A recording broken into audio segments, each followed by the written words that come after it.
Hello good morning, this is Vasu, welcome to S two. आज का अपना टॉपिक जो है वो वही लास्ट में वीडियो में जो मैंने आपको समझाया था, इशू ऑफ शेयर, उसी के कुछ थ्योरी के पार्ट्स है। पहला पार्ट्स है टाइप ऑफ शेयर।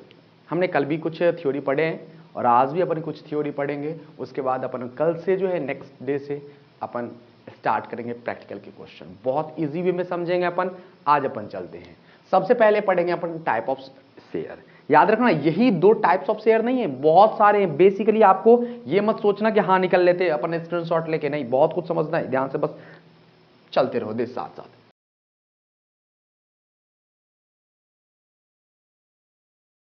ध्यान से देखो, सबसे पहले टाइप्स ऑफ शेयर में हम आपको बता दें कि शेयर को जो है दो पार्ट्स में डिवाइड किया है। अब आपके मन में क्वेश्चन चल रहा होगा कि सर शेयर क्या होता है, तो मैंने लिंक डिस्क्रिप्शन में दे दिया है और मैंने वहां पर समझा दिया है कि शेयर एक्चुअली होता क्या है, पिछली वीडियो में बताया है।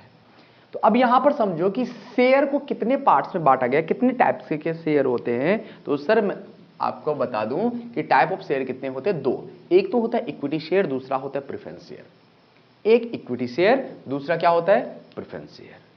अब ध्यान सुनना कि इक्विटी शेयर क्या होता है। डेफिनेशन में अगर बुक्स की डेफिनेशन देखो तो एग्जैक्ट लिखा हुआ है, those share which is not preference share non as equity share. यानी कि ऐसा शेयर जो प्रेफरेंस शेयर नहीं है उसे ही हम क्या कहते हैं, इक्विटी शेयर कहते हैं। चलो आगे बढ़ते हैं अपन।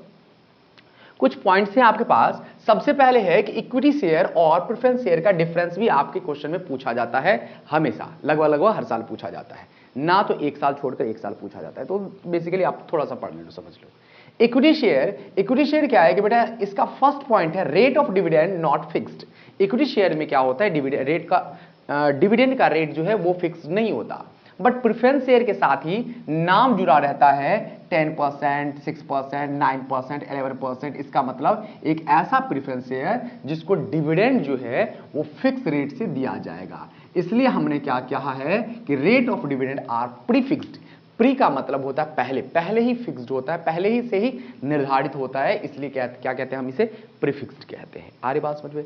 पहला पॉइंट था कि प्रेफरेंस शेयर जो होता है उसका डिविडेंड फिक्स्ड होता है और इसका क्या होता है, डिविडेंड फिक्स्ड नहीं होता है। अब सुनो, दूसरा है कि डिविडेंड से हम इसी को समझा दूं कि dividend received after preference share. यानी कि अगर प्रेफरेंस शेयर को डिविडेंड दे दिया जाएगा, उसके बाद जो कुछ भी बचेगा, भले ही 50 लाख, 50 करोड़, 5 करोड़, 1 करोड़ या फिर 1 रुपया, कुछ भी बचेगा वो किसका होगा, इक्विटी शेयर का। इसका मतलब प्रेफरेंस शेयर जो होता है, इस नाम को समझो, प्रेफरेंस से आता है बेटा प्रिफर, यानी कि प्राथमिकता देना। क्या होता है, प्राथमिकता देना। और इसको हिंदी में कहते हैं पूर्वाधिकार अंश, यानी कि पूर्व अधिकार। पहले जिसको अधिकार दिया जाता है उसे ही कहते हैं पूर्वाधिकार अंश कहते हैं। और इसका इक्विटी शेयर है जिसको हिंदी में कहते हैं समता अंश। ठीक है, अच्छा, जो क्या हो, समतल हो, यानी कि टेंशन ना ले, ज्यादा हाइपर ना हो। ज्यादा प्रॉफिट हो गया फिर भी इसको नॉर्मली मिलता है, और ज्यादा कम मिले फिर भी इसको धैर्य रखना पड़ता है, इसलिए इसे समता अंश कहते हैं। और इसे पूर्वाधिकार अंश कहते हैं, जिसमें डिविडेंड फिक्स्ड होता है, इसमें डिविडेंड फिक्स्ड नहीं होता है। और इसमें इसको डिविडेंड, इसको जब मिल जाएगा उसके बाद इसे डिविडेंड दिया जाएगा, अन्यथा अगर प्रॉफिट नहीं होगा तो इसे डिविडेंड नहीं मिलेगा। आ रही बात समझ में। अब तीसरा पॉइंट है हैविंग वोटिंग राइट। इसे क्या है कि वोट डालने का अधिकार होता है। इसे कहते हैं बोर्ड मेंबर बनने का अधिकार होता है, इसे वोट डालने का अधिकार होता है। तो अब क्वेश्चन आता है सर क्या इसको नहीं है। हाँ बेटा इसको है, लेकिन एक्स्ट्रा ऑर्डिनरी इवेंट में, एक्स्ट्रा ऑर्डिनरी कंडीशन में, जब बहुत जरूरी पड़ जाता है, इसमें समता अंश अधिकारों में विवाद उत्पन्न होता है, तब उसकी फैसला के लिए, जैसे कि मान के चलो, अगर मान के चलो कि घर में, आपके घर में लड़ाई हो रही है, तो आपके पापा हैं, अगर आपके पापा से ही लड़ाई हो जाए, इनफैक्ट मैं कहना नहीं चाहता लेकिन फिर भी अक्सर होता है, अगर आपके गार्जियन से ही लड़ाई हो जाए तो कौन आता है, बाहर के लोग। वैसे ही अगर मान के चलो कि अगर इक्विटी शेयर, मतलब कुछ ऐसे कंडीशन में जहां पर ये फैसला नहीं कर पाते हैं, वहां पे पूर्वाधिकार अंश को दिया जाता है। जैसे एक स्टॉक वगैरह खरीदने के, छोड़ो इसको, है ना, स्टॉक वगैरह परचेज करने के लिए। नेक्स्ट पढ़ते हैं नॉट कन्वर्टेबल। इक्विटी शेयर को कन्वर्ट नहीं किया जा सकता किसी और चीज में, लेकिन प्रेफरेंस शेयर को कन्वर्ट कर सकते हैं। कंडीशन ये नहीं क्या है किया ही जाता है, ऐसा कुछ नहीं है जो करना पड़ेगा, करते ही हैं, नहीं। प्रेफरेंस शेयर के भी बहुत टाइप होते हैं, तो जिसमें से कुछ एक कन्वर्टेबल होते हैं, कुछ एक नॉन कन्वर्टेबल होते हैं। अच्छा, कन्वर्ट से याद आया, मैं आपको यह भी साथ साथ पढ़ा दूं कि ये प्रेफरेंस शेयर कितने टाइप के होते हैं। प्रेफरेंस शेयर कितने टाइप के होते हैं? प्रेफरेंस शेयर टोटल जो है आपके बुक्स में नहीं है, लेकिन हम समझाएंगे आपको। प्रेफरेंस शेयर टोटल जो है वो कितने टाइप्स के होते हैं? 8। कितने होते हैं? 8। हाँ हाँ, हार्ट अटैक वगैरह नहीं लाना बेटा, पूरे साल पढ़ना है ना, व्यूज बढ़ाना है, सब्सक्राइबर बढ़ाने हैं। ओ 7 ही हो रहा है, 8 होते, तो टोटल कितने होते हैं? 8। तो हाँ, हार्ट अटैक वगैरह नहीं लाना। 8 होते हैं, 8 मैं अभी के अभी याद करवा दूंगा। 1 2 3 4 5 6 7 8। अच्छा ठीक है, मैंने पहले कहा कि कन्वर्ट किया जा सकता है और कन्वर्ट नहीं किया जा सकता है। तो हां, पहला ही जो मैं आपको बता देता हूं, पहला ही होता है कन्वर्टेबल। क्या होता है? बड़ी बड़ी लिखनी पड़ेगी। Convertible preference share. दूसरा क्या होता है? Non convertible preference share. आ रही बात समझ में? 2 टाइप के हो गए ना, इसलिए हम नहीं कह सकते कि प्रेफरेंस शेयर को कन्वर्ट किया ही जा सकता है। May be convertible into equity share, इसलिए मैंने लिखा है। ठीक है, जैसे कि अगर मैं यहां पे लिखता कि नॉट कन्वर्टेबल और यहां पे क्या लिख देता मैं? कन्वर्टेबल, तो इस बात के पर विवाद उत्पन्न हो सकती थी कि सर कन्वर्टेबल आपने बोला, इसका मतलब सबको करना है कि नहीं बेटा, कुछ एक होते जिसको कन्वर्ट कर सकते, जिसको, और कुछ एक को कन्वर्ट नहीं कर सकते। इसके बारे में बाद में पढ़ेंगे, पहले हम एक एक करके नाम लिख लेते हैं ना। अच्छा, तो तीसरा क्या है? तीसरा होता है बेटा, हम लिख देते पार्टिसिपेटिंग।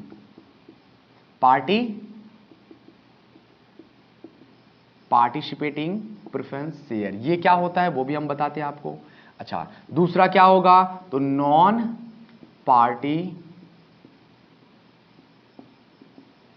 पार्टिसिपेटिंग, है ना, यानी कि ये पार्टिसिपेट करता है, ये पार्टिसिपेट नहीं करता है।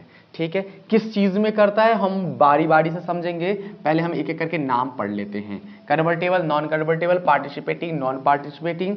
तीसरी नेक्स्ट है redeemable. Redeemable preference share. Next है नॉन रिडीमेबल प्रेफरेंस शेयर। ठीक है, नेक्स्ट क्या है? Non redeemable preference share. उसके बाद सेकंड लास्ट क्या है? कन्वर्टेबल। कन्वर्टेबल तो हमने बता दिया, कन्वर्टेबल हमने बता दिया। कम्युलेटिव प्रेफरेंस शेयर क्या होता है?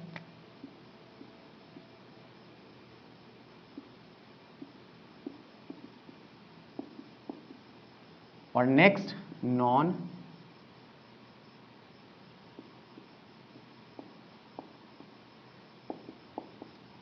Cumulative preference share. आ रही बात समझिए? टोटल कितने टाइप्स होते हैं प्रेफरेंस शेयर के? प्रेफरेंस शेयर के टोटल टाइप्स होते हैं 8। Convertible preference share, non convertible preference share, participating preference share, non participating preference share, redeemable preference share, non redeemable preference share, cumulative preference share और non cumulative preference share.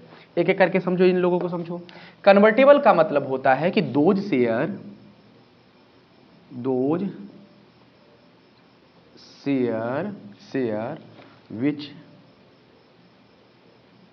which is convertible into preference share। ऐसे share, sorry, convertible into equity share. ऐसे share जिसे हम क्या कर सकते हैं, जो क्या होता है, ऐसे शेयर जो कन्वर्टेबल है होता है इक्विटी शेयर में, उसे कन्वर्टेबल प्रेफरेंस शेयर कहते हैं। इसका मतलब ध्यान से सुनना, ये जो बड़ी सातरे टाइप के होते हैं इसलिए हमने पहले लिखाया। जैसे कि कई लोग होते हैं, जैसे कि स्टार्टिंग में कोई कंपनी है, आप जानते हो कि जरूरी नहीं है कि वो प्रॉफिटेबल हो, और जरूरी नहीं है, कंपलसरी नहीं है। तो कई लोग क्या सोचते हैं कि भाई साहब हम तो प्रेफरेंस शेयर खरीदेंगे, हम इक्विटी शेयर नहीं खरीदेंगे, क्योंकि इक्विटी शेयर को प्रॉफिट नहीं भी हो सकता है, हो भी सकता है, लेकिन प्रेफरेंस शेयर को फिक्स रेट पर देना ही पड़ेगा आप लोग को। इसलिए शुरुआत में क्या करते हैं लोग, प्रेफरेंस शेयर खरीदते हैं, कौन से? कन्वर्टेबल खरीदते हैं, ताकि क्या करें, कुछ निश्चित समय के बाद जब कंपनी क्या होने लगती है, इंक्रीज करने, कंपनी हाई पे जाने लगती है, अच्छी प्रॉफिट अर्न करने लगती है, तो उसे क्या कर देते हैं, कन्वर्ट कर लेते हैं। किस में कन्वर्ट कर लेते हैं? इक्विटी शेयर में कन्वर्ट कर लेते हैं, ताकि उसे और प्रॉफिट मिल सके। ठीक है, नहीं तो इसे फिक्स रेट से मिलता रहेगा, 2 लाख का लगा रखा है तो 2 लाख का अगर 10% है तो 20,000 ही मिलता रहेगा, और कंपनी करोड़ों अरबों में कमा रही है तो इसलिए वो कन्वर्ट करवा लेते हैं। बड़ी शातिर टाइप की होती है। और नॉन कन्वर्टेबल में सीधे सीधे मैं लिख देता हूं, not convert into equity share. ठीक है। अच्छा, नेक्स्ट है पार्टिसिपेटिंग और नॉन पार्टिसिपेटिंग। ये भी बड़ी तगड़ी सातिर टाइप के होते हैं, ये भी सारे के सारे सातिर है बेटा, हम लोग ये जो घिस रहे हैं यहाँ पे। अब देखो इधर कि पार्टिसिपेटिंग क्या होता है, जैसे कि मान के चलो कि प्रेफरेंस शेयर है, 2 लाख का प्रेफरेंस शेयर है। कितने का है? 2 लाख का। इस पर रेट ऑफ इंटरेस्ट कितना है? प्रेफरेंस शेयर कितना है? रेट ऑफ इंटरेस्ट कितना है इसका? 10%। तो किसी भी प्रेफरेंस शेयर होल्डर को कितना दिया जाएगा, कितना डिविडेंड दिया जाएगा? सर 2 लाख का कितना परसेंट? 10%। अगर निकालेंगे तो कितना आ जाएगा आपके पास? 20,000 आ जाएगा। ठीक है, 20,000 दे दिया हमने। मान के चलो कि आपके पास 50 लाख का क्या हो गया? प्रॉफिट। 50 लाख का डिविडेंड आपके पास है, तो इसमें से प्रेफरेंस शेयर होल्डर को मात्र कितने मिलेंगे? 20,000 मिलेंगे। बचे हुए प्रॉफिट 4,80,000 जो है वो किसका है? इक्विटी शेयर का है। किसका है? इक्विटी शेयर का। अगर मैंने पार्टिसिपेटिंग प्रेफरेंस शेयर ले रखा है तो हमें ये तो 20,000 मिलेंगे ही मिलेंगे, साथ में इसमें से भी मुझे क्या मिलेगा? हिस्सा मिलेगा। आ रही बात समझ में?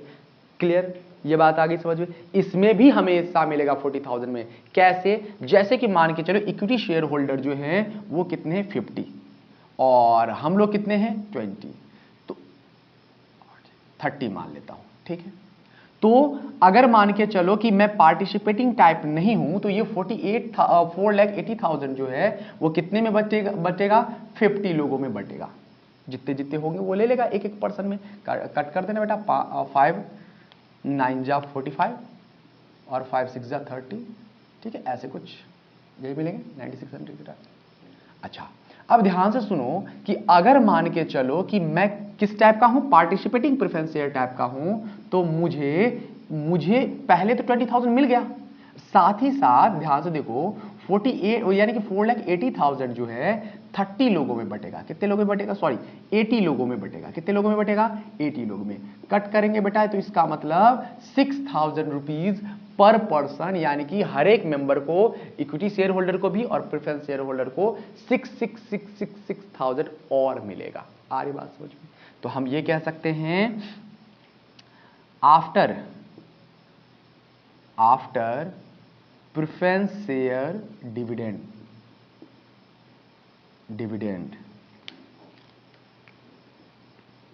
they also received dividend along with equity share. आ रही बात समझ में? क्लियर? ये बात मैंने समझा दिया है। अच्छा, अगर नॉन पार्टिसिपेटिंग टाइप का है तो इसे नहीं मिलता, जितना मिलना होता है उतना ही मिलता है। they only received preference share dividend. आ रही बात समझो?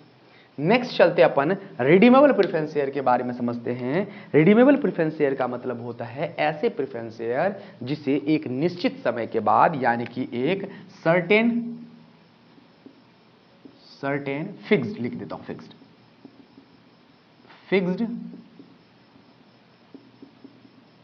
टाइम एंड फिक्स टाइम पर फिक्स्ड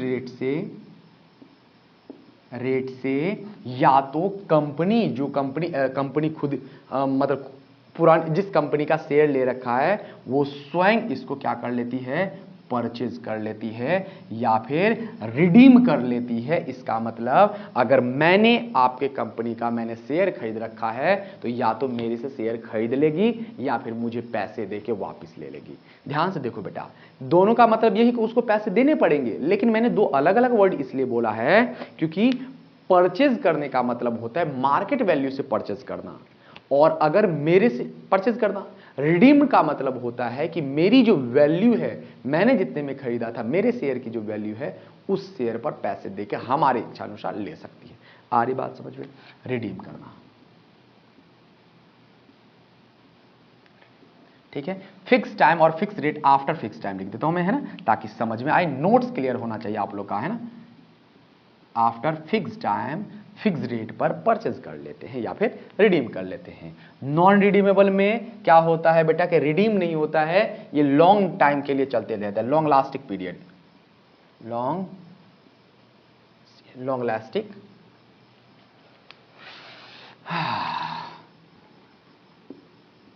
लॉन्ग लास्टिक पीरियड, ठीक है, लॉन्ग लास्टिक पीरियड तक चलते रहता है। ये एक इक्विटी शेयर की तरह क्रिएट करता है और कुछ नहीं, ठीक है। नेक्स्ट है cumulative preference share. Cumulative preference share में क्या होता है, ये बहुत अच्छी बात है कि कम्युलेटिव प्रेफरेंस शेयर में क्या होता है कि अगर मान के चलो कि आज इस साल प्रॉफिट नहीं हुआ डिविडेंड, तो इसको डिविडेंड नहीं मिलता है, ठीक है। लेकिन अगले साल अगर प्रॉफिट होगा तो पिछले साल का जोड़ के मिलेगा, तो यानी कि डिविडेंड इज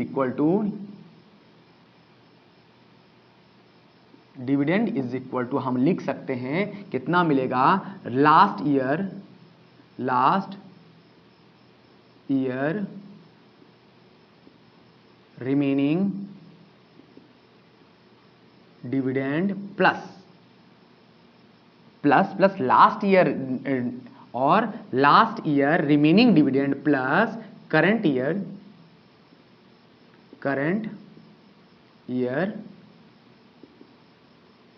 डिविडेंड।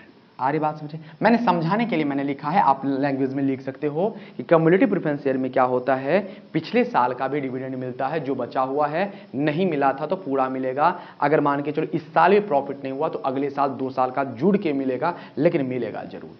अगर हम बात करें नॉन कम्युलेटिव में तो सिर्फ और सिर्फ डिविडेंड इसको कितना मिलता है, तो अगर प्रॉफिट होगा तो मिलेगा, यानी कि डिपेंड ऑन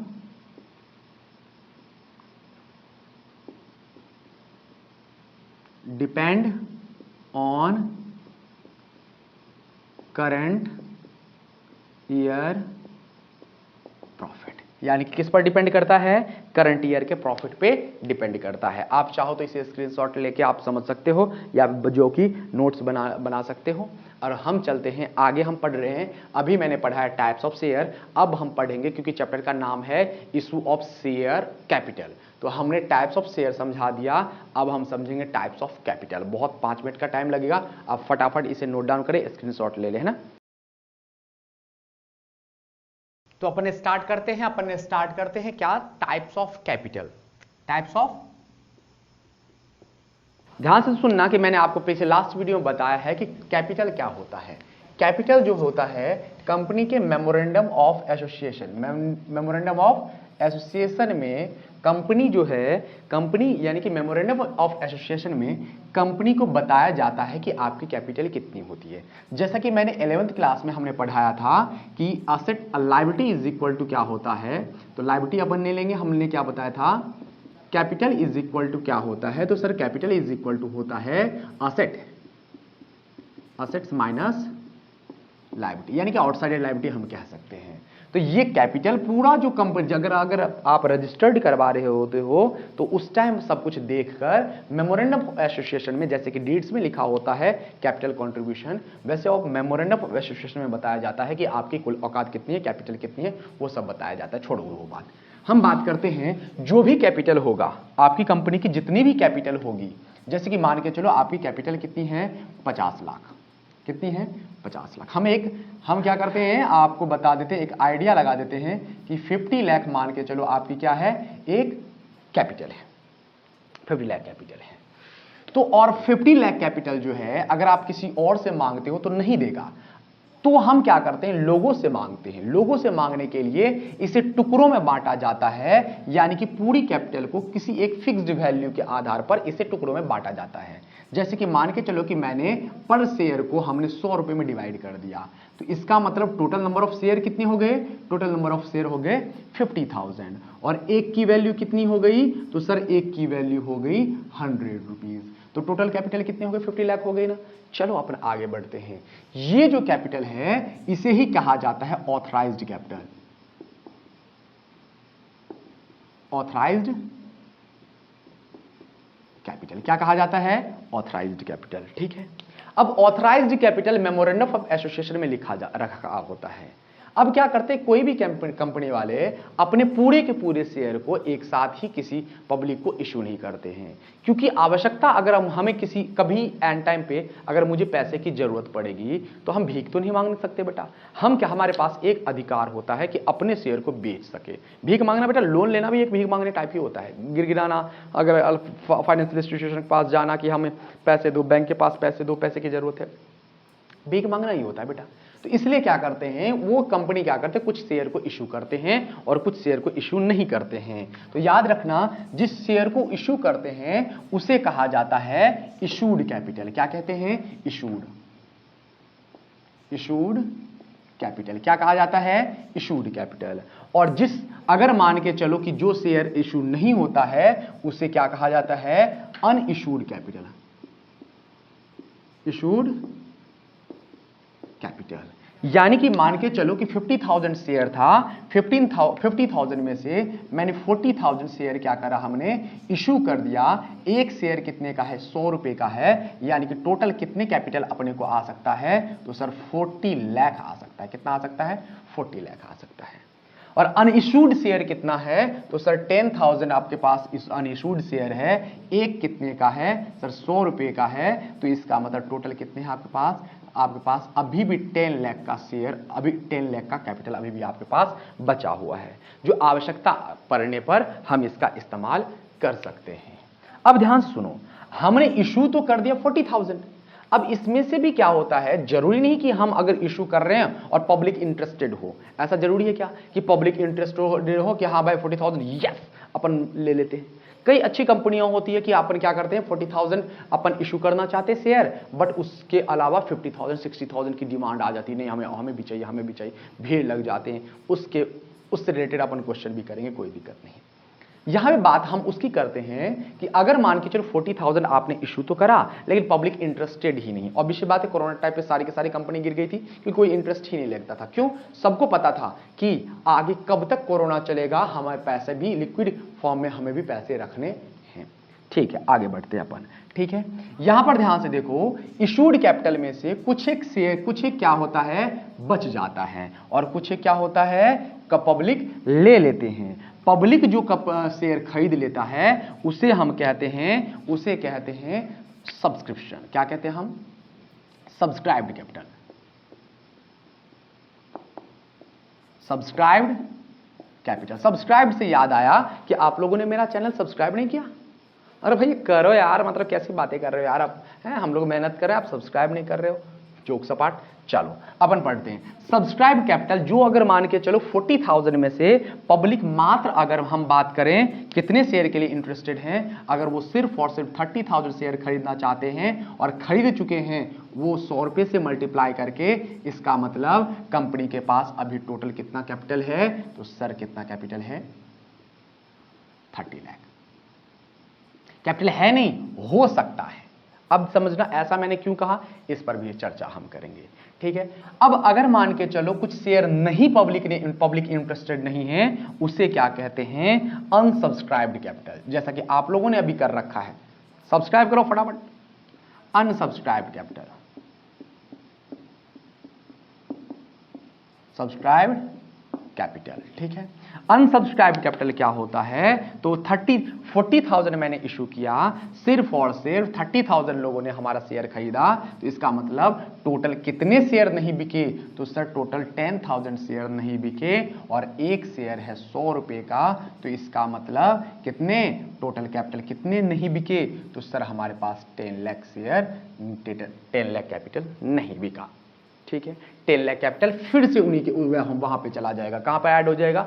यहां पर। घबराओ नहीं, क्योंकि जितना लोगों ने लिया है उतना ही तो मेरे पास क्या है। अच्छा, इसमें से भी देखो कि मैंने जो अभी आपको कहा था कि हो सकता है, तो यहां पर ध्यान से देखो, जरूरी नहीं है कि सारे के सारे हमने शेयर बेचे हों और कंपनी एक साथ ही पूरी की पूरी पैसे ले ले, ऐसा नहीं होता बेटा।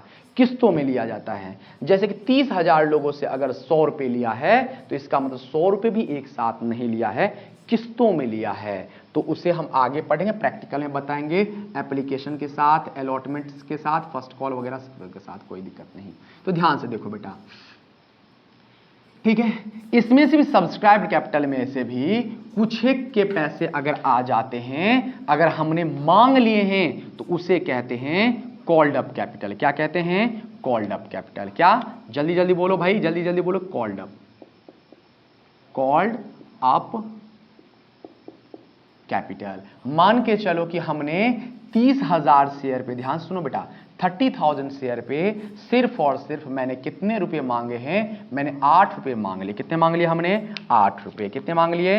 8 रुपए। तो इसका मतलब मेरे पास हमने कितने लोगों से मांग लिए? 8 × 24, यानी कि 8 3 24, 1 2 3 4, यानी कि 2,40,000 रुपए, हम 40,000 रुपए हमने लोगों से मांगे हैं। अच्छा, हमने अभी तक कितने नहीं मांगे हैं? तो उसे कहते हैं अनकॉल्ड अप कैपिटल। क्या कहते हैं? Called up capital. Uncalled up capital. Uncalled up capital कितने? तो सर 30,000 शेयर हमने लोगों को इशू करे थे और उस पे सर हमने 30,000 शेयर पर से हमने सिर्फ और सिर्फ हमने 8 रुपए मांगे हैं। तो इसका मतलब कितने हमने नहीं मांगे? 2 रुपए नहीं मांगे। तो इसका मतलब टोटल कैपिटल हमने कितना नहीं मांगा है? हमने 1,60,000 हमने नहीं मांगा है। ठीक है। अच्छा, जरूरी है कि मैंने मांगू और फटाफट लोग दे दे? ऐसा भी तो जरूरी नहीं कि हम मांगे और आप दे दे। उसमें भी अरे बोलते यार पैसे नहीं भाई, यार कर लेना यार, है ना? तो वो वाली बात है यहां पर। तो यहां पर देखो, अगर पैसे आ जाते हैं उसे कहते हैं, अगर पैसे आ जाते हैं तो उसे कहते हैं पेड अप कैपिटल। क्या कहते हैं? Paid up capital. और पैसे अगर नहीं आते हैं तो उसे क्या क्या क्या कहते हैं? Calls in arrear. एरर भी कहते हैं बेटा, लेकिन अरियर होता है। क्या होता है? Calls in arrear. यहां पर यह मत सोचना कि sir unissued, unsubscribed, uncalled up, unpaid up भी कह सकते हो, लेकिन कहते हैं कॉल्स इन अरियर। अरे बा कहने के लिए तो मैं भी कह दूं कुछ भी, लेकिन यहां पर समझने की बात होती है। तो ध्यान से देखो, हमने मांगे कितने थे? 8 रुपए।